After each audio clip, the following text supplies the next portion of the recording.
ਤੇ ਐਸੇ ਲੋਕ ਸੰਸਾਰ ਵਿੱਚ ਬਹੁਤ ਹੋਏ, ਹੰਕਾਰ ਦੇ ਵਸ ਹੋ ਕੇ ਜਿਨ੍ਹਾਂ ਨੇ ਆਪਣੀ ਪੂਜਾ ਕਰਵਾਉਣੀ ਸ਼ੁਰੂ ਕਰ ਦਿੱਤੀ।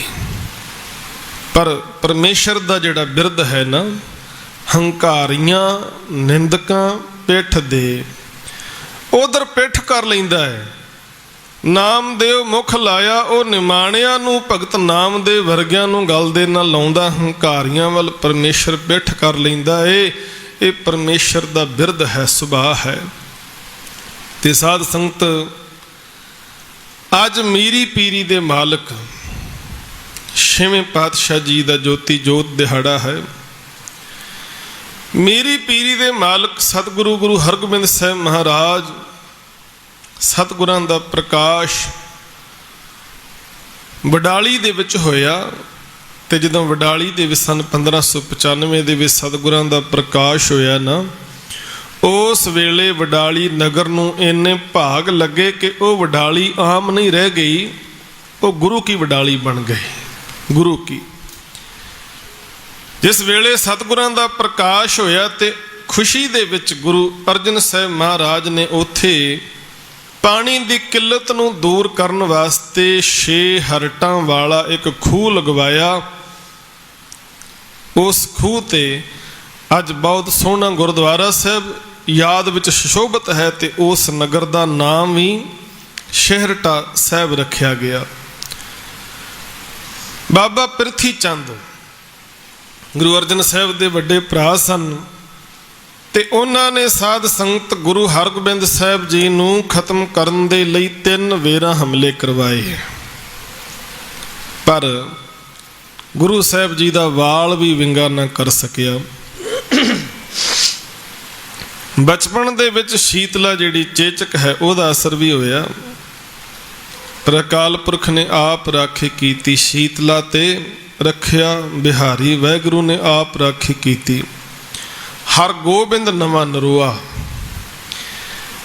ਸਾਧ ਸੰਗਤ 11 ਸਾਲ ਦੀ ਆਯੂ ਤੱਕ ਬਾਬਾ ਬੁੱਢਾ ਸਾਹਿਬ ਦੇ ਕੋਲੋਂ ਗੁਰੂ ਹਰਗੋਬਿੰਦ ਸਾਹਿਬ ਮਹਾਰਾਜ ਨੇ ਸਾਰੀ ਸ਼ਸਤਰ ਵਿਦਿਆ ਜਿਹੜੀ ਹੈ ਉਹ ਹਾਸਲ ਕੀਤੀ। ਘੋੜ ਸਵਾਰੀ ਸਿੱਖੀ। ਇਸ ਵੇਲੇ 11 ਕੁ ਸਾਲ ਦੀ ਉਮਰ ਹੋਈ ਤੇ ਗੁਰੂ ਅਰਜਨ ਸਾਹਿਬ ਮਹਾਰਾਜ ਦੀ ਸ਼ਹਾਦਤ ਹੋ ਜਾਂਦੀ ਹੈ। ਤੇ ਸਾਧ ਸੰਗਤ ਇੱਕ ਗੱਲ ਦਾ ਧਿਆਨ ਰੱਖਿਓ, ਜਹਾਂਗੀਰ ਬਾਦਸ਼ਾਹ ਬਹੁਤ ਜ਼ਿਆਦਾ ਕੱਟੜ ਸੀ ਤੇ ਉਹਨੇ ਹੁਕਮ ਕੀਤਾ, 3 ਉਹਨੇ ਫੈਸਲੇ ਸੁਣਾਏ ਸੀ। ਪਹਿਲਾ ਫੈਸਲਾ ਕਿ ਗੁਰੂ ਅਰਜਨ ਸਾਹਿਬ ਜੀ ਨੂੰ ਸਖਤ ਤਸੀਹੇ ਦੇ ਕੇ ਸ਼ਹੀਦ ਕੀਤਾ ਜਾਵੇ।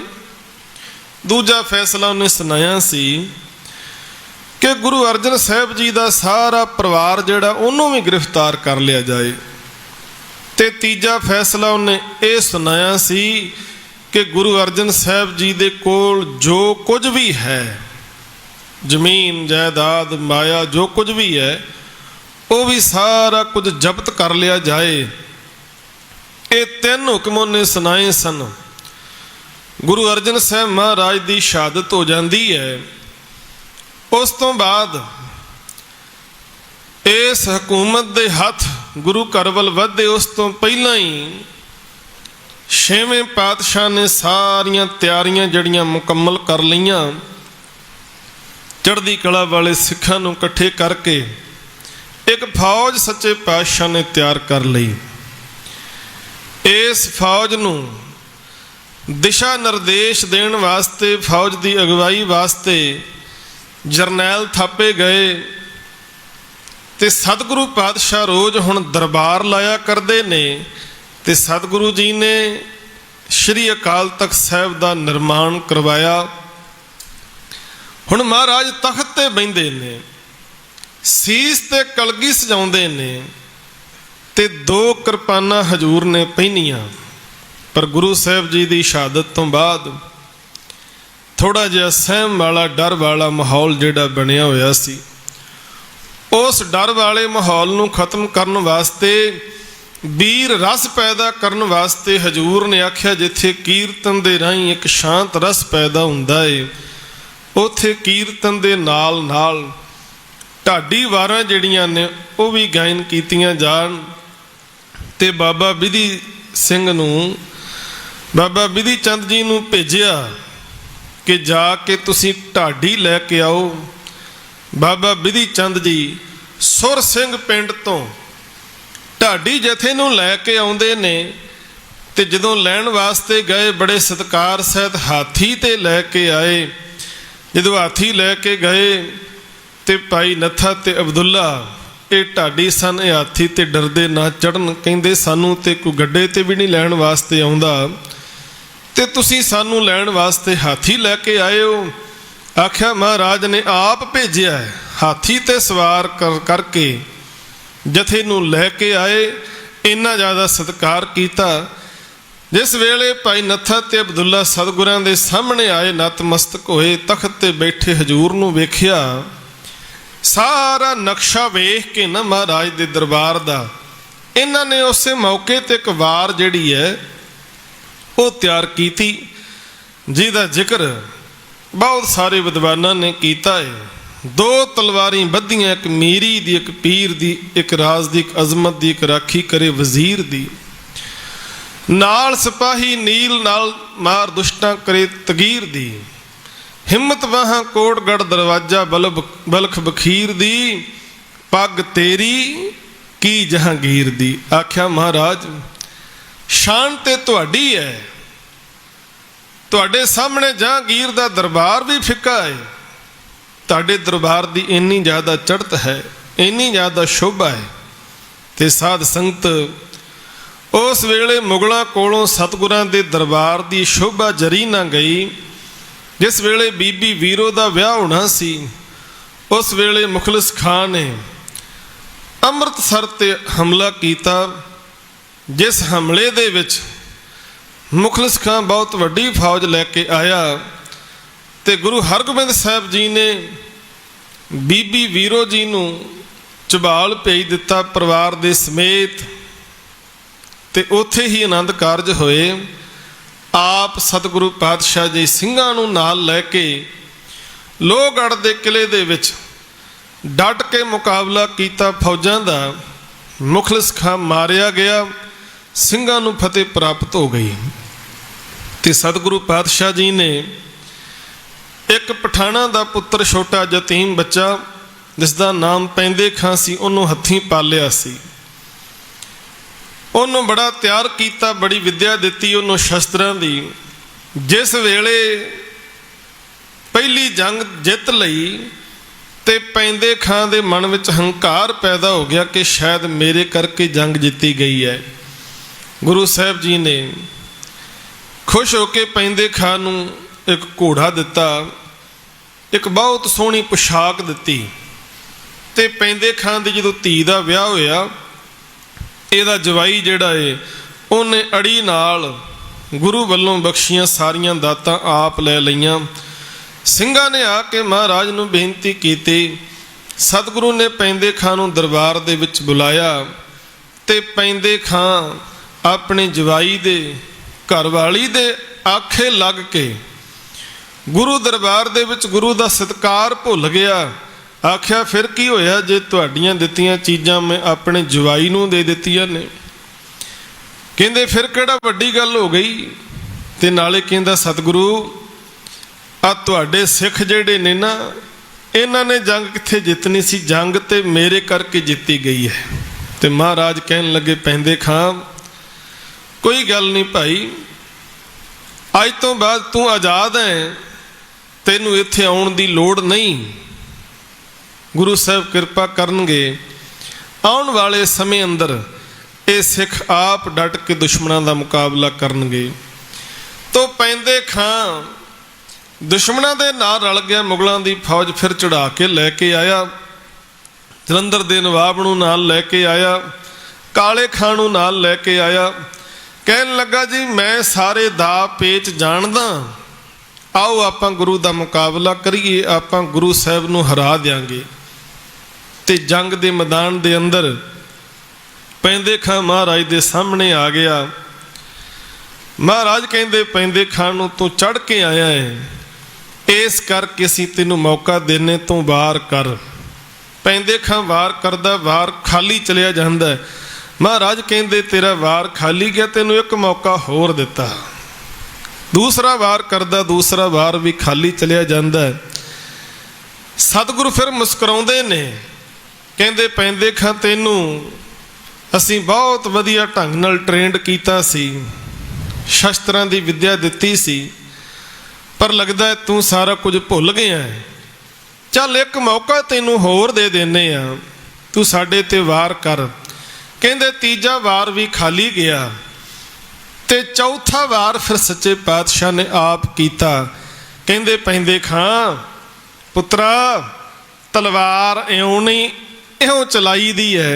सच्चे पातशाह ने एक वार कीता ते पैंदे खां दे शरीर दे दो टोटे हो गए, घोड़े तो थले डिग पिया। ते उत्थे दबस्ताने मज़हब दा करता मोहसिन फानी लिखदा है, कहंदा इउं जापदा सी जिवें सतगुरु जी उत्थे कोई भी दुश्मनी वाला वतीरा नहीं रख रहे, सगों एक सिखियार्थी दे रूप दे विच एक विद्यार्थी समझदियां होइयां पैंदे खां नूं जिवें शस्त्रां दी विद्या दे रहे होण, इउं जापदा सी। ते जदों पैंदे खां थले डिग्गा जमीन ते कुरला रहा है, सतगुरु ने ढाल दे नाल छां कीती, मस्तक ते आख्या पैंदे खां अल्लाह नूं याद कर, ये समा अल्लाह नूं याद करन दा है। इउं सच्चे पातशाह जी ने 4 जंगां लड़ियां ते जित प्राप्त कीती। 4 जंगां दे अंदर सतगुरु पातशाह जी ने गिलटी ताप जो कश्मीर की धरती ते वापरिया, बहुत काल पै गया। सतगुरु पातशाह उन्हां थावां ते जाके लोकां दी दवाई दारू नाल सहायता करते रहे, लंगर बहुत वड्डे वड्डे लाए। कश्मीर की धरती ते माता भाग भरी दी अरदास सुन के सतगुरु पातशाह दे घरे चरण पाउंदे ने, दर्शन देंदे ने, ते माता भाग भरी वल्लों तैयार कीते हुए वस्त्र भी सतगुरु पहनदे ने। ते सतगुरु का बिरद वेखो कैसा। महाराज मालवे की धरती ते अपने सांढू भाई साईं दास कोल डरोली विखे ठहरे हुए ने।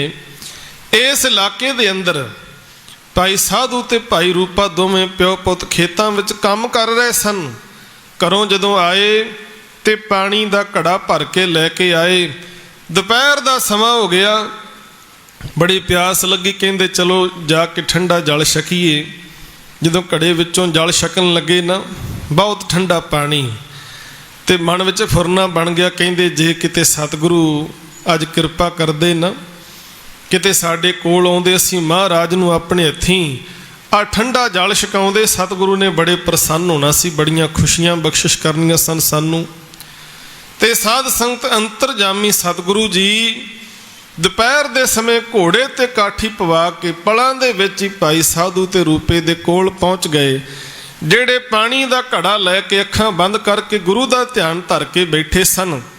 ते महाराज कहंदे भाई साधु जी लियाओ सानू ठंडा जल छकाओ। ते साध संगत वेखो गुरु का बिरद, कोई पानी ते भी गुरु नूं बुलावे, सतगुरु का जल भी छकन जांदे ने। ये गुरु का बिरद है। गुरु निमाणिया नूं मान देंदा है, गुरु दिल की भावना वेखदा है। इत्थे ये नहीं कि कोई बहुत ही वड्डी भेटा होवेगी ते तां गुरु प्रवान करेगा। इत्थे सतगुरु ने गरीब घाई दा एक टका भी प्रवान कर लिया। इत्थे माता सुलखणी जिहड़ी ਚੱਬੇ ਦੀ निवासी सी, जिन्हों कह दिता गया कि तेरे घर औलाद हो ही नहीं सकती, तेरे भागां विच ही नहीं है। महाराज ने ओहदियां झोलियां भी भरियां। महान सतगुरु पातशाह ने बहुत वड्डे पर उपकार कीते। अज दे दिहाड़े सन 1644 दे अंदर सतगुरु पातशाह जी सचखंड प्याना कर गए सन। उन्हां महान सतगुरां दियां बहुत वड्डियां रहमतां बख्शिशां ने जो अज असीं मान रहे हैं। गुरु साहब कृपा करन, सतगुरां दे पर उपकारां नूं चेते करदिआं होइआं गुरु साहब जी दे बख्शे होए फलसफे नूं असीं मनां दे विच वसा के अपने जीवन नूं सवारना है। महाराज अज दे शब्द विच भी कहंदे ने, कहंदे जिहड़ा अपने आप नूं नीवां जाणदा है वो सारियां तो उच्चा है। जिसने अपने मन नूं सबनां दी चरण धूड़ बनाया है वो सारियां दे विच परमेश्वर दे दर्शन कर लैंदा है। ਮਨ ਆਪਣੇ ਤੇ ਬੁਰਾ ਮਿਟਾਨਾ। ਜਿਹਨੇ ਆਪਣੇ ਅੰਦਰੋਂ ਬੁਰਾਈ ਨੂੰ ਖਤਮ ਕਰ ਲਿਆ, ਵੇਖੈ ਸਗਲ ਸ੍ਰਿਸ਼ਟ ਸਾਜਨ, ਉਹਨੂੰ ਸਾਰੀ ਸ੍ਰਿਸ਼ਟੀ ਆਪਣੇ ਸੱਜਣ ਮਿੱਤਰ ਹੀ ਨਜ਼ਰ ਆਉਂਦੇ ਨੇ, ਕੋਈ ਓਪਰਾ ਨਜ਼ਰ ਨਹੀਂ ਆਉਂਦਾ। ਜਿਸ ਤਰ੍ਹਾਂ ਭਾਈ ਕਨ੍ਹਈਆ ਜੀ ਨੇ ਆਪਣੇ ਅੰਦਰੋਂ ਈਰਖਾ ਵੈਰ ਵਿਰੋਧ ਨੂੰ ਖਤਮ ਕਰ ਲਿਆ। ਬਿਸਰ ਗਈ ਸਭ ਤਾਤ ਪਰਾਈ, ਜਬ ਤੇ ਸਾਧ ਸੰਗਤ ਮੋਹਿ ਪਾਈ, ਨਾ ਕੋ ਬੈਰੀ ਨਹੀਂ ਬੇਗਾਨਾ, ਸਗਲ ਸੰਗ ਹਮ ਕੋ ਬਣਾਈ। ਤੋ ਉੱਥੇ ਫਿਰ ਭਾਵਨਾ ਕਿਹੋ ਜਿਹੀ ਬਣ ਜਾਂਦੀ ਹੈ, ਸਭ ਕੋ ਮੀਤ ਹਮ ਆਪਨ ਕੀਨਾ, ਹਮ ਸਭਨਾ ਕੇ ਸਾਜਨ, ਦੂਰ ਪਰਾਇਓ ਮਨ ਕਾ ਬਿਰਹਾ, ਤੋ ਮੇਲ ਕੀਓ ਮੇਰੇ ਰਾਜਨ। ਐਸੀ ਭਾਵਨਾ ਬਣ ਜਾਂਦੀ ਹੈ।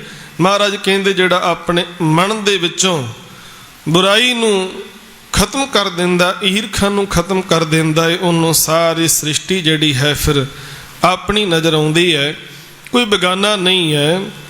ਸੁਖ ਦੁਖ ਜਨ ਸਮਦ੍ਰਿਸ਼ਟੇਤਾ,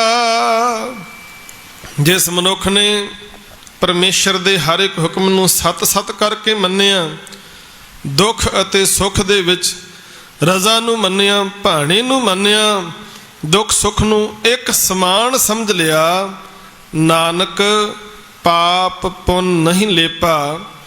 ਲੇਪਾ ਦਾ ਅਰਥ ਹੈ ਅਸਰ ਹੋਣਾ। ਕਹਿੰਦੇ ਕੋਈ ਵੀ ਪਾਪ ਪੁੰਨ ਦਾ ਫਿਰ ਉਹਦੇ ਤੇ ਅਸਰ ਨਹੀਂ ਹੋ ਸਕਦਾ, ਉਹ ਜੀਵਨ ਮੁਕਤ ਹੋ ਜਾਂਦਾ ਏ ਜਿਹੜਾ ਰੱਬੀ ਭਾਣੇ ਵਿੱਚ ਦੁੱਖ ਸੁੱਖ ਨੂੰ ਇੱਕ ਸਮਾਨ ਸਮਝ ਲੈਂਦਾ ਹੈ। ਸਤਿਗੁਰੂ ਰਹਿਮਤ ਕਰਨ। ਇਹ ਮਹਾਨ ਬਚਨ ਜੋ ਸਤਿਗੁਰਾਂ ਦੇ ਆਪਾਂ ਵਿਚਾਰੇ ਨੇ, ਇਹ ਮਹਾਨ ਬਚਨਾਂ ਦੇ ਵਿੱਚੋਂ ਇੱਕ ਕਿਣਕਾ ਮਾਤਰ ਵੀ ਸਾਡੀ ਜ਼ਿੰਦਗੀ ਵਿੱਚ ਵਸ ਜਾਏ ਤੇ ਸਾਡੇ ਇਹ ਲੋਕ ਸੁਖੀਏ ਪਰਲੋਕ ਸੁਹੇਲੇ, ਨਾਨਕ ਹਰ ਪ੍ਰਭ ਆਪੇ ਮੇਲੇ ਇਹ ਅਵਸਥਾ ਬਣ ਜਾਏਗੀ। ਗੁਰੂ ਕੇ ਚਰਨਾਂ ਵਿੱਚ ਇਹੋ ਹੀ ਅਰਦਾਸ